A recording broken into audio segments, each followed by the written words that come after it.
The following recorded program is part of the Mount Sinai Medical Center Lecture Series, offered by Mount Sinai Medical Center in cooperation with the City of Sunny Isles Beach.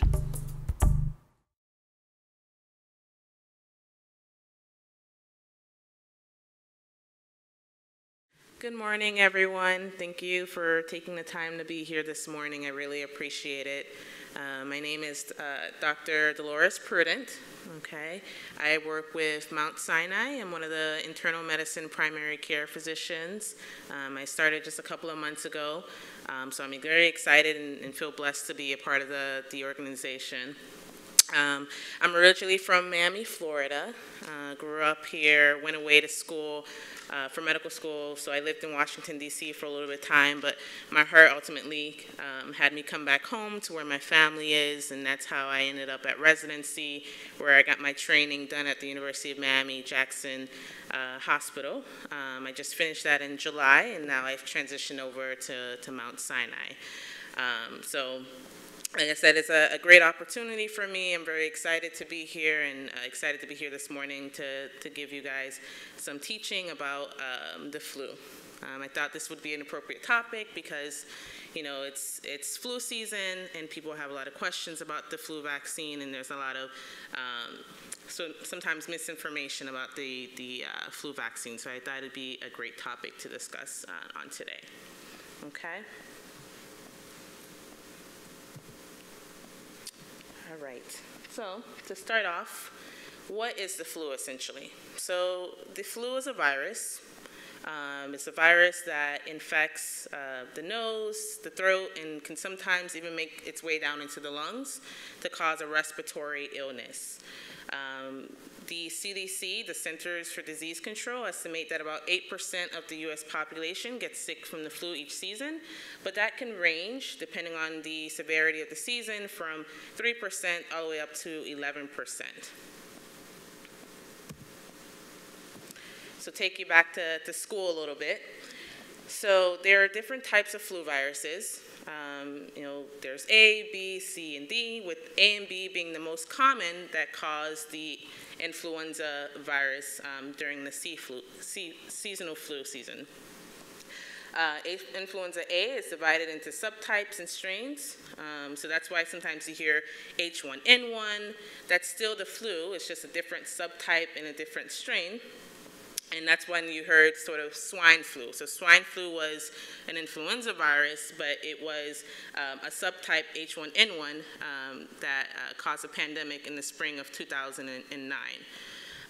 And then there's influenza B, which is not divided into subtypes, but also has different strains. So the flu virus is not just one entity. There's variety with the flu virus. So the flu season starts around the fall-winter months. There's no specific timeline for the flu season.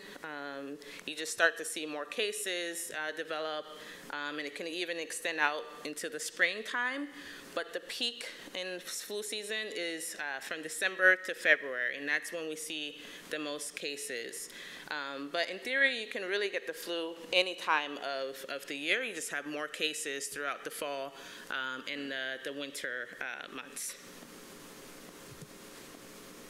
So here's a graphical depiction of the peak season of the flu. So this is information from 1982 to 2018 that shows the majority of flu cases occurred in February. So how do you prevent the flu, right? So going back to what your mom and your grandmother taught you about preventing spread of infection, good hand hygiene, washing your hands, if someone is sick, avoiding contact with that individual. If you yourself are sick, avoiding contact with other individuals is always helpful.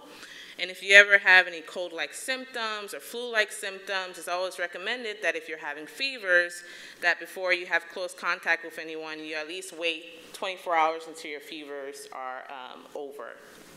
Okay? You also want to avoid, too much touching of the eyes, of the nose, of the mouth, because that's how the influenza virus gets transmitted, essentially. But ultimately, the best way to prevent the flu, besides all those hygiene maneuvers, is to get the flu vaccine. The flu vaccine is recommended every year for everyone 6 months of age and older, especially those who are higher risk. The CDC recommends getting the flu vaccine by the end of October. Okay, so we've just passed that time frame, but you can still get it throughout the entire season. So the ways that the flu spreads, it spreads through droplets, right? So people sneeze, they cough, they talk, and you can see here in the depiction there, you never know how far it really goes, but it can go pretty far when someone sneezes or coughs or talks. So those little droplets, they land in your mouth, they land in your nose, and then essentially you become at risk for developing the infection. Less often, but can still occur, is that the flu can be transmitted through contact surfaces as well if the droplets land on contact surfaces, but less often. So a little bit about the flu vaccine in itself. So the flu vaccine protects against 3 or 4 viruses that's researched for that flu season. So like I stated earlier, there's a lot of different types of flu viruses, and every year the CDC, there's a lot of research that's done to determine which of those viruses will be the most common for the flu season, so that when they develop the flu vaccines, they can develop flu vaccines that target the most common influenza viruses. So flu vaccines can either be what we call trivalent or quadrivalent. So trivalent will cover influenza A, 2 types, and B, and quadrivalent will cover 2A and 2B. This flu season, all the flu vaccines are actually quadrivalent. So they'll cover for 2 types of influenza A and 2 types of influenza B. And like I say, every year the vaccines become updated and closer match the viruses of that season. So the flu vaccine protects against flu virus, not other types of viruses.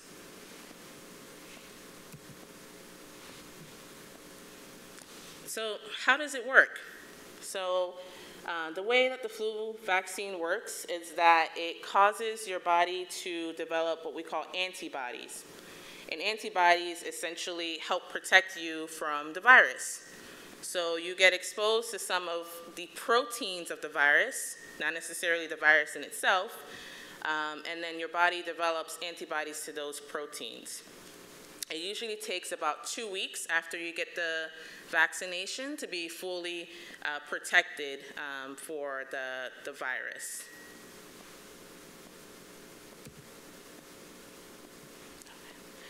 So in regards to the effectiveness of the flu vaccine is very heavily researched to ensure that it is very effective every flu season.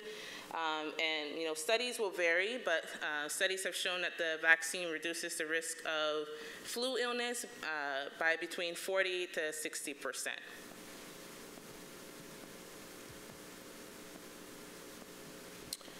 Flu vaccine safety. So overall, the flu vaccine has been given to people for decades and decades and decades, and we've only advanced in the different methods by which the flu vaccine is developed and administered. So overall, the flu vaccine has a pretty good safety record. Hundreds of millions of Americans receive it annually, and extensive research goes to ensure that it's safe to be administered to people. So a question that people often ask is, can I get the flu from the flu vaccine? So the answer is no. So like I stated earlier, there's different types of flu vaccines, but the flu vaccine actually just has the antigen, the protein of the flu virus, not the actual flu virus in it, to help you create those antibodies. I know that there is a different form that children often receive through the nose, but that is a weakened form of the virus in itself, okay? does the flu virus cause any side effects? So common side effects would be, at the site of the injection, you might have some soreness, some redness. Some people might have a transient fever, headache, some nausea, and some muscle aches. But symptoms that would be concerning is if you have high fevers or behavioral changes, or symptoms that are suggestive of an allergic reaction, such as difficulty breathing, feeling like your throat is closing on you, swelling around the eyes or lips, or hives. Life-threatening allergic reactions to the flu shots are pretty rare. So who should not receive the flu vaccine? So children younger than 6 months, those who have had severe life-threatening allergies related to the flu vaccine or to eggs, and those who have had what is called GBS, Guillain-Barré syndrome, in the past, which is a neurologic condition, it's autoimmune, in which your body creates antibodies that attack your nerves.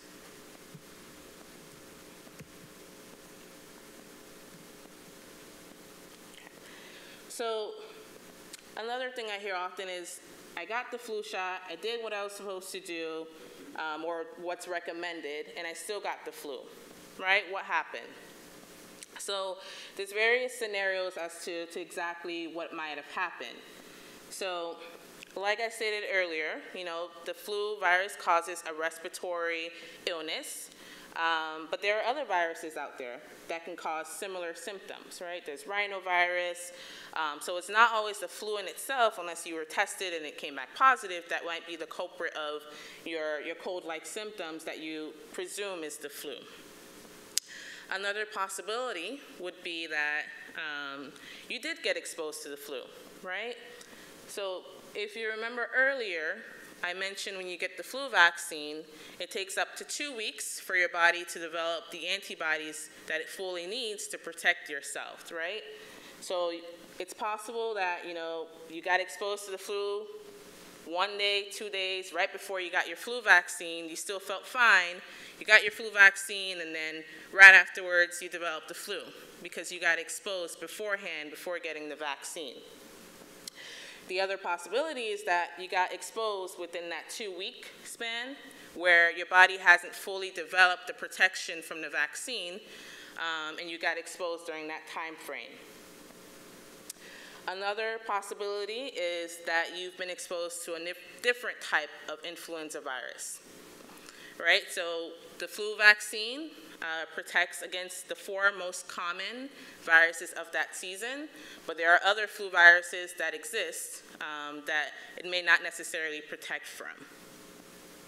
And the last would be, yes, you did get the flu. You got your flu vaccine, and you still got the flu because the effectiveness is not 100%. It's not 100% guaranteed that you will not get the flu.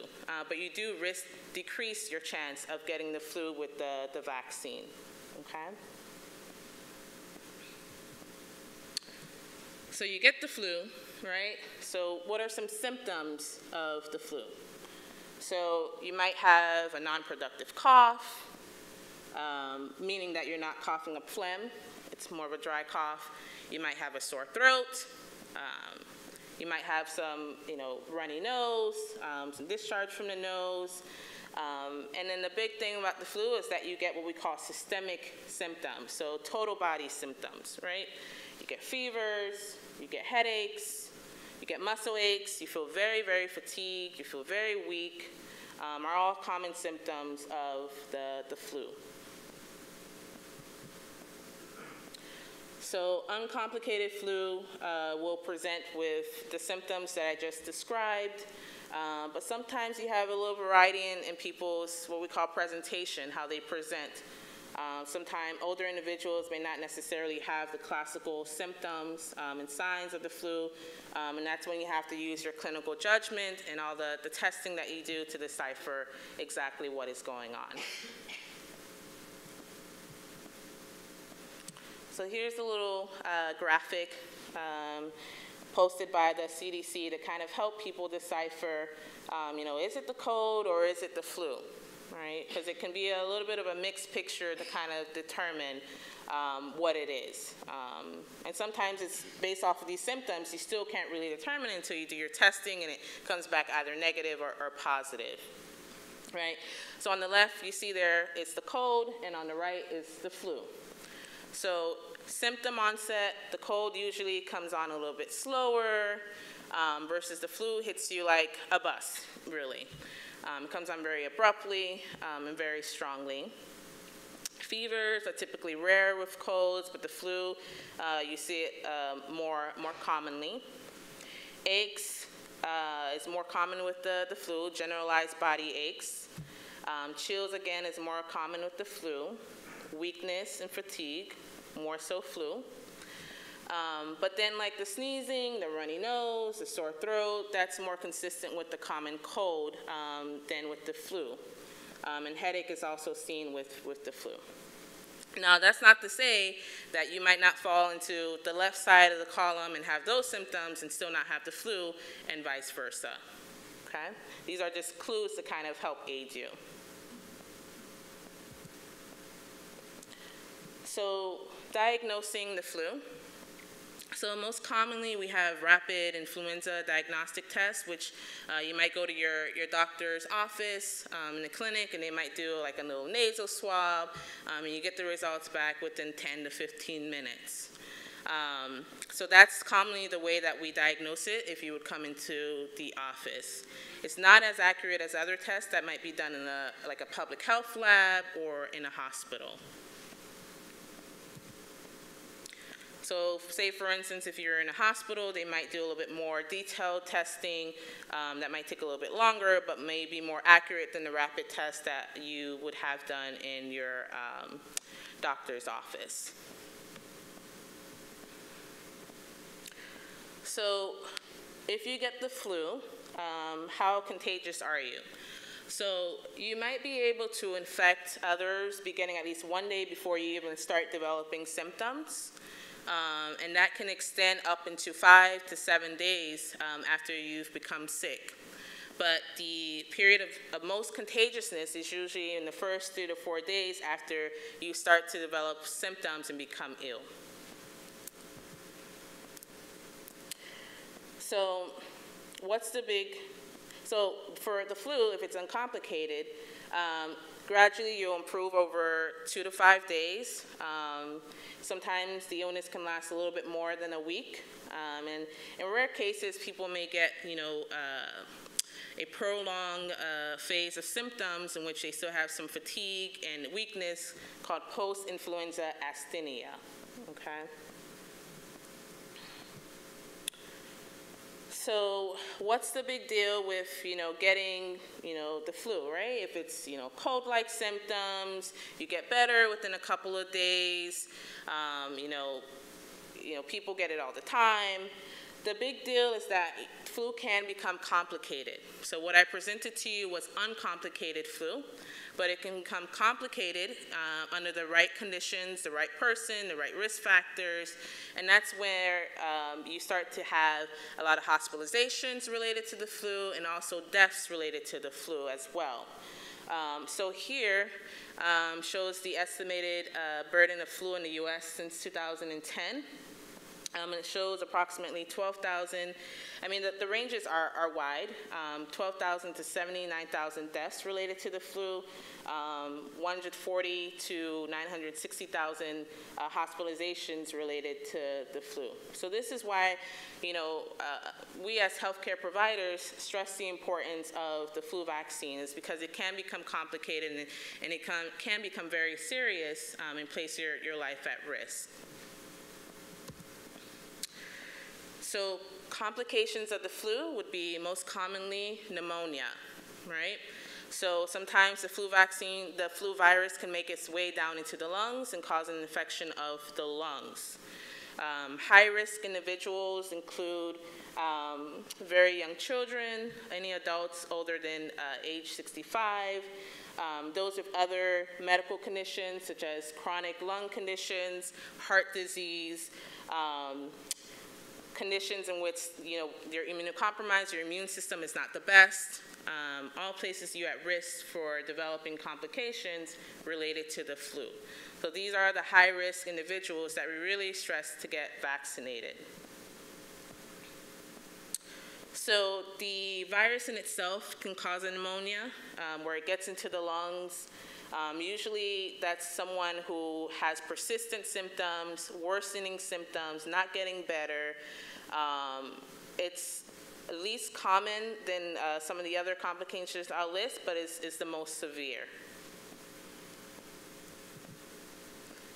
More commonly is that you can get a different infection, a bacterial infection. So remember, the flu is a virus, but you can get a bacterial infection on top of the flu. Usually people present with, they get the flu, they start to get a little bit better, and then for some reason they take a step back and start to get worse again. And that usually indicates a bacterial infection. Often staph infections can follow influenza virus infections. These people usually have higher fevers, very productive cough, and so forth. So purulent is pus-like. So when you have a cough, it can either be dry or it can be productive. If it's productive, you're coughing up phlegm. It's yellow, green, pus-like. So that's essentially the purulence. Mm-hmm.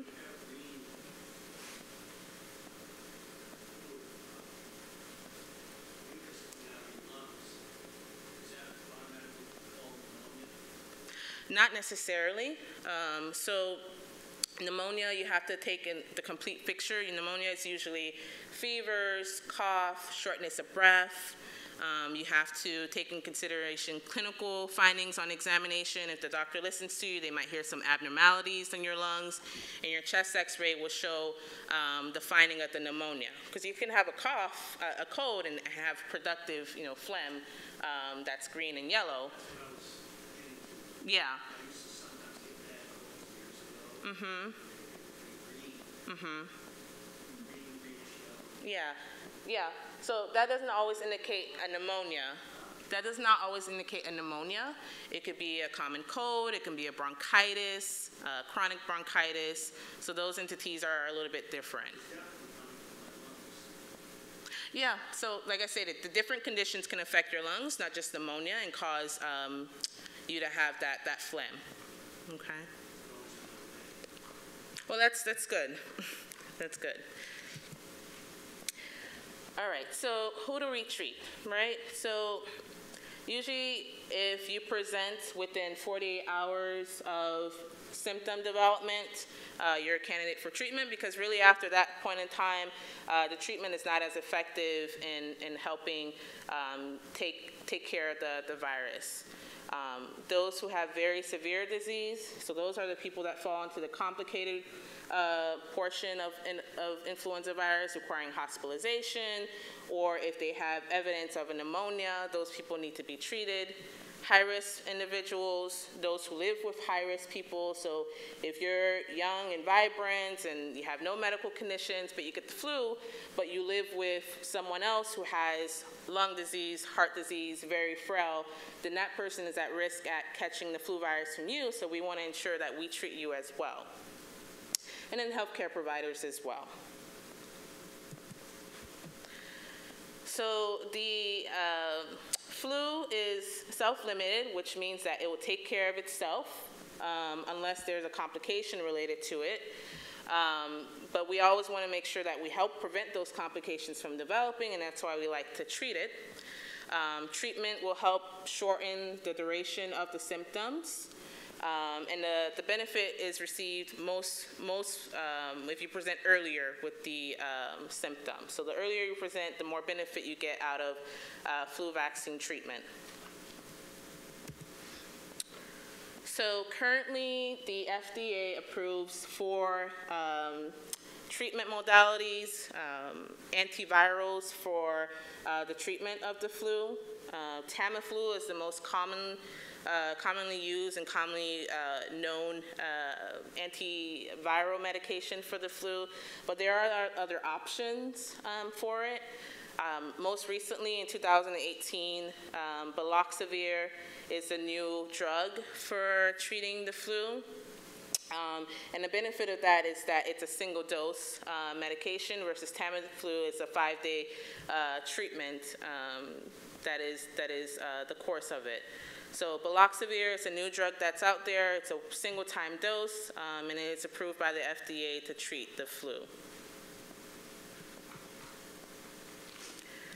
So the benefits of the flu vaccine, this is from 2017 to 2018 flu season, is that the estimated number of flu illnesses prevented by the vaccine was, in that season, was 7 million, which is, I guess, a fun fact about the population of New York City. The estimated number of flu hospitalizations prevented by the vaccine that season was 109,000. I guess another fun fact, that's about the number of vehicles crossing the Golden Gate Bridge each day. And the estimated number of flu deaths prevented by the vaccine during that season was 8,000, which is twice the number of hospitals in the United States. So that depicts, some demonstration of the benefits of the flu vaccine in helping prevent illness. So where are we currently in the flu season? So the CDC actually releases their Flu View, which is a weekly flu surveillance report. So week 43 of the flu season ended on October 26th. And so I'll present some of you guys with the information that we have thus far about the flu season. So right now, the activity of the flu in the United States increased that week, but still remained low. Thus far in the flu season in labs, clinical labs, so those are the labs that, collected from like your doctor's office and so forth, 2.4 of the specimens tested were positive for influenza virus, and that's slightly higher than the prior week.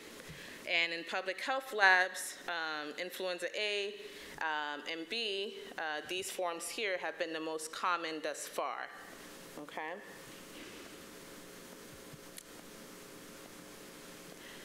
So here is a table that shows some of the numbers. So in week 43, which is ended on October 26th, there was approximately 17,720 specimens tested. 428 of those were positive, and it shows the breakdown there between influenza A and B, with more cases being influenza B thus far this season. So there's also a network that tracks outpatient illness for people who present with flu-like symptoms, and thus far 1.9% of visits to healthcare providers were for flu-like illnesses. And the activity thus far for those symptoms is higher than the previous week, but still lower than the national baseline of 2.4. So I'm not sure if you can see this, but at the bottom, the red line is for this season. And you can see as we're approaching the peak of flu season, which I stated earlier is from December to February, you start to see that some of the numbers for people presenting with flu-like illnesses are starting to increase to compare to the other seasons. So the little red line at the bottom left is starting to increase. So in our offices, we're seeing more people come in with cold-like symptoms concerning for the flu. So all of the information I obtained today was from the CDC, which is the Center for Disease Control and Prevention website. So if you would like more information, this is a resource that is reliable, that you can access, and it has very patient-friendly videos and charts and tables that you can look at to learn a little bit more about the flu. So where can you get your flu shot? You can get your flu shot at various locations. You can come see primary care doctors like myself. You can go to pharmacies at various different grocery stores. Walgreens, Walmart, Publix, Target, CVS. Your place of work may offer it, and urgent cares also offer it. Some of these locations may also provide incentives for people who come in to get the flu vaccine. For instance, I know Publix offers like a $10 sort of incentive for anyone who gets the flu vaccine, okay? So that's all for today. I do welcome any questions that anyone may have. If you'd like to continue this conversation or are interested in following with Mount Sinai, I am located at the Sky Lake location in North Miami Beach, okay? I think there's a mic. She's going to bring it over so that everyone can hear you. Hi. What happens if you're allergic to Thank you. To the flu vaccine? So if you have a history of the flu vaccine allergy, then it's recommended that if you've had a severe allergic reaction, such as, hi, can you hear me? Let me come closer to you. I'm wearing 2 hearing aids. Yeah, It's like a megaphone. sure. Is this better? Yes. Okay. So if you're allergic to the flu vaccine, meaning if you've had a severe allergy in the past, where you've had like a rash, hives, where, Mount Sinai. say that again? I got the flu shot in Mount Sinai. And you had a bad reaction? I was sick. Okay, so if you've had that in the past, then usually we recommend if you had like throat closing or tightening, rash, that you do avoid the flu vaccine.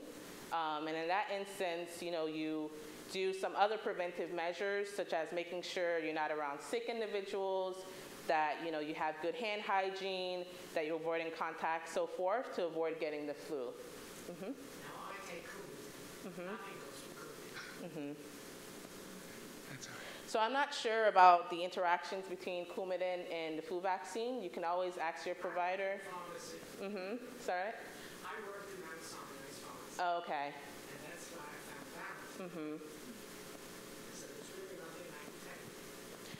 Unfortunately, there's some people who can't get the flu vaccine, yes. And don't be near people. No, you don't stay home and don't be near people. You just don't be around sick individuals, okay? Listen, have you ever seen these people come blow your noses and then touch everything?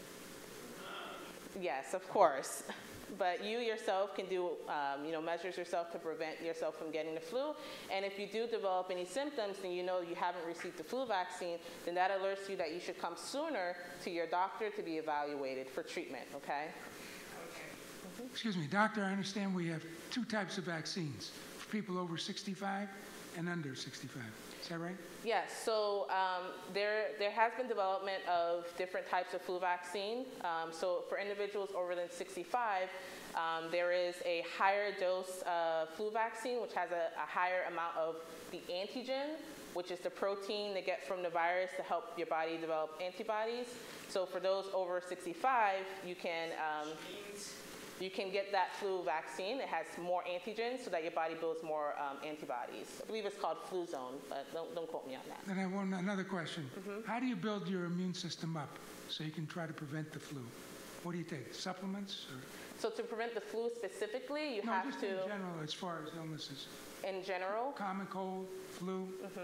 so we always recommend vitamin C for anyone who has the common cold or any respiratory illnesses. That's helpful. Remaining hydrated is always very helpful as well. There's no particular supplements and vitamins to take, but the flu vaccine specifically targets the influenza.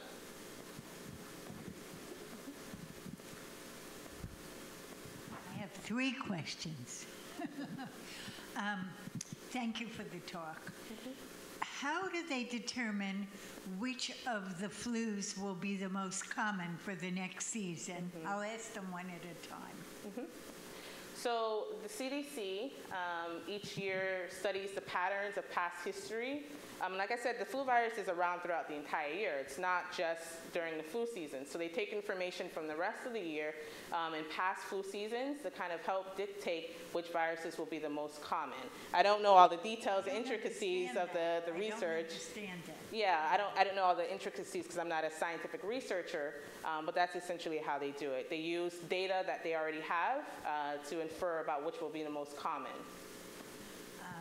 And you mentioned pneumonia as a complication. If you've had pneumonia once, are you more likely to get it as with other conditions, or no?